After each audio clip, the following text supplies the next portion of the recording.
anzi direi che la cultura della colazione è una delle grandi differenze tra i popoli e quindi dipende. Quando in Italia mi trovo a casa, che adesso per me vuol dire a Firenze, non si usa assolutamente questa colazione, c'è il cornetto, il cappuccino e basta.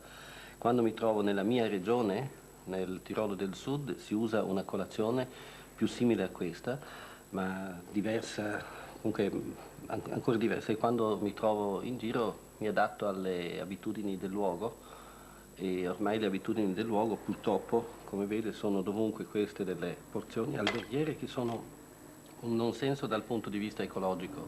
Tante piccole confezioni con molto imballaggio da buttare via e trovo questo molto assurdo. Sono contento di vedere che molti alberghi cominciano adesso di nuovo a mettere lì un tegame con la marmellata, col burro, cioè a distanziarsi dalle confezioni usa e getta. Per esempio a Strasburgo, nel mio albergo, ormai fanno così. Ma io in un certo senso ero alla ricerca di un approccio che potesse dare una motivazione comprensiva per la pace tra gli uomini e la pace con la natura e così sono diventato verde. Vous étiez le promoteur du mouvement écologique en Italie. Sì, in un certo senso, forse anche perché vivevo molto vicino alle regioni di lingua tedesca, l'Austria, la Svizzera, la Germania, e quindi eravamo più in contatto con il movimento verde di allora che veniva soprattutto dal nord delle Alpi.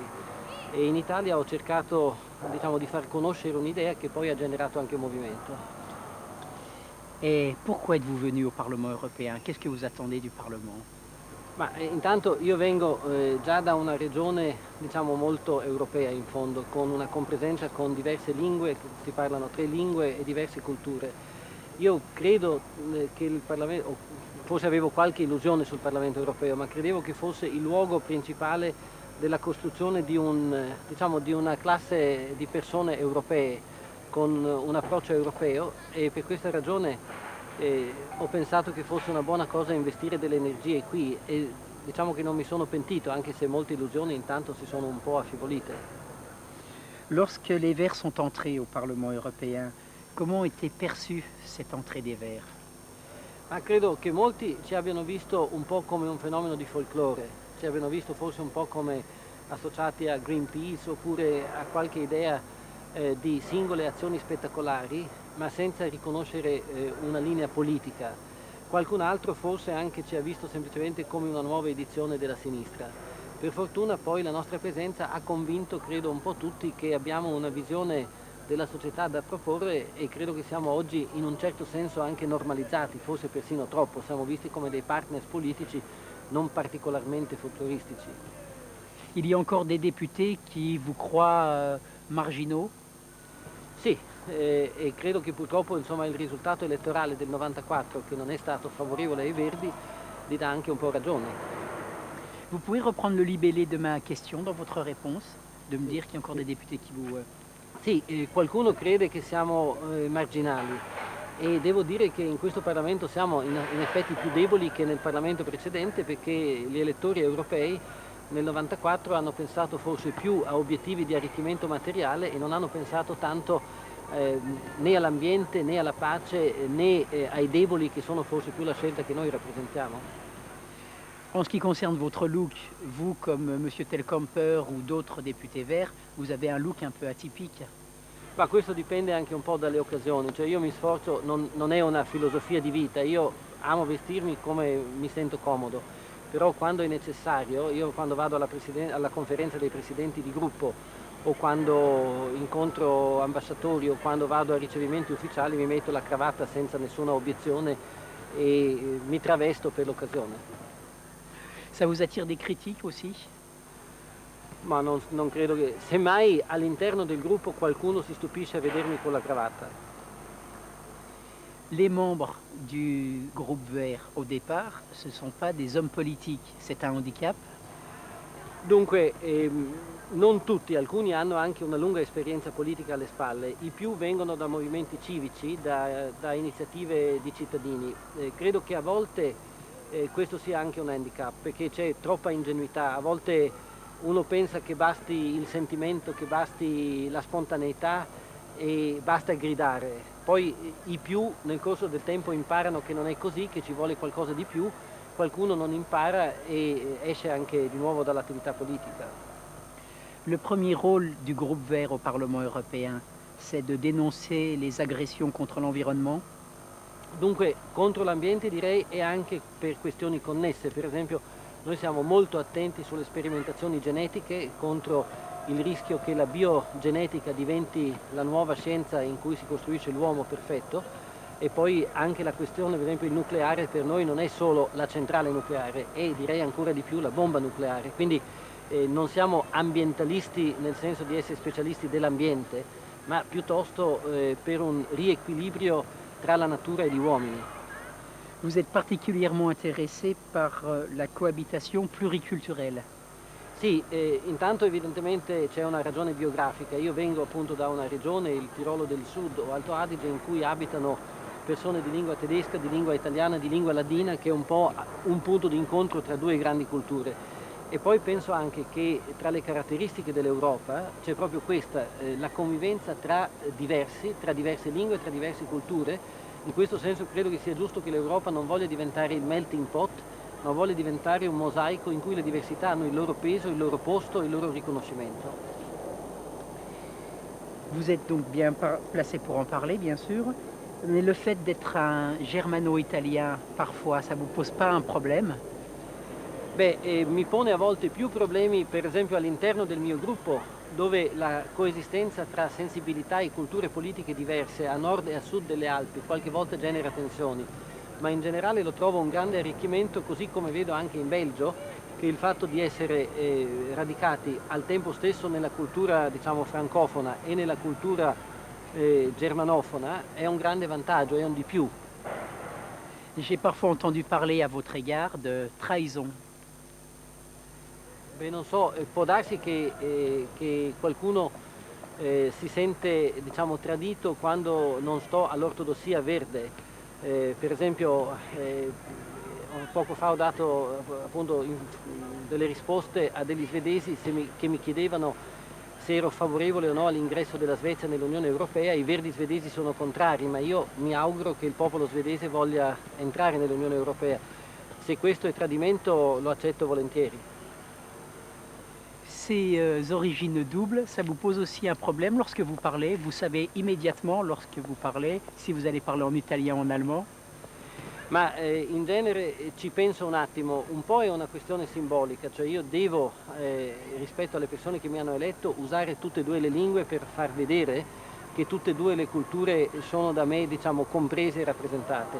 E poi un po' è anche una scelta pratica, però cerco di capire quali interlocutori posso raggiungere direttamente e quindi in genere preferisco parlare una lingua magari diversa e anche male, ma direttamente all'interlocutore, piuttosto che passare attraverso la mediazione più perfetta, ma anche diciamo più anonima dell'interpretazione simultanea. Ce qui peut surprendre lorsqu'on passe à côté de votre bureau et que vous êtes en train de parler à votre assistant, vous parlez en allemand, alors que vous êtes élu quand même sur une liste italienne. Beh, intanto col mio assistente devo dire che parliamo il dialetto specifico della nostra regione perché veniamo dalla stessa regione. Però io non ho mai rinnegato il fatto che io sono cresciuto in lingua tedesca, sono stato educato in lingua tedesca, ho frequentato le scuole in lingua tedesca e questo è stato possibile in Italia come cittadino italiano e lo trovo un grande pregio. Enfin, vous êtes président, ça veut dire de grosses responsabilités ou ça veut dire surtout un rôle honorifique? No, onorifico tra i verdi non è. Non so, per esempio i presidenti di gruppo normalmente hanno il privilegio di avere l'autista e la macchina, i verdi non hanno mai usato di questi privilegi. È piuttosto una responsabilità grossa di mettere insieme un gruppo abbastanza variegato e anche con, a volte, diciamo, con poca voglia di fare dei compromessi anche all'interno.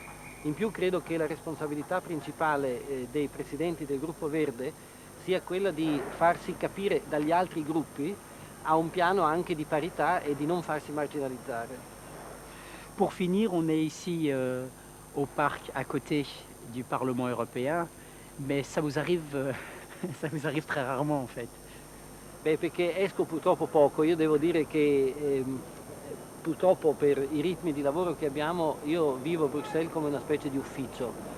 un ufficio nel quale entro presto la mattina, esco tardissimo la sera e quindi io qui normalmente non ho una vita sociale, salvo qualche volta che vengono familiari o amici o visitatori e magari decido di passare un weekend a Bruxelles, allora vedo anche la città, questo mi manca.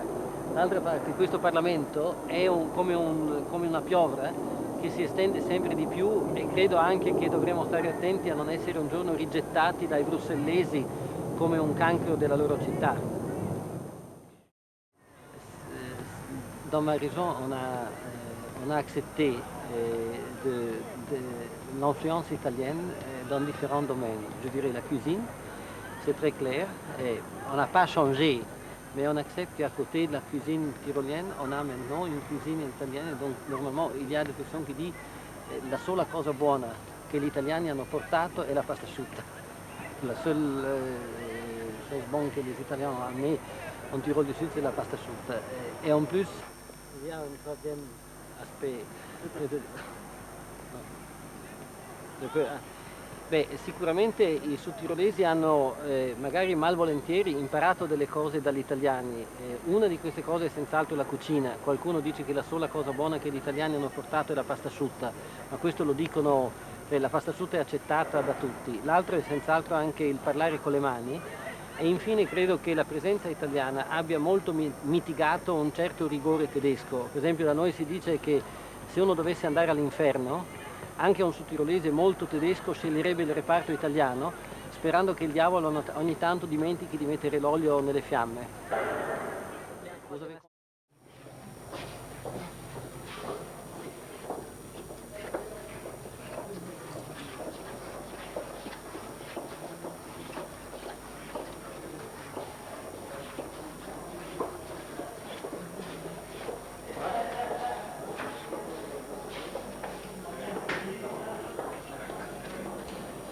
Où il est? Il était, je crois, là, dans la pièce.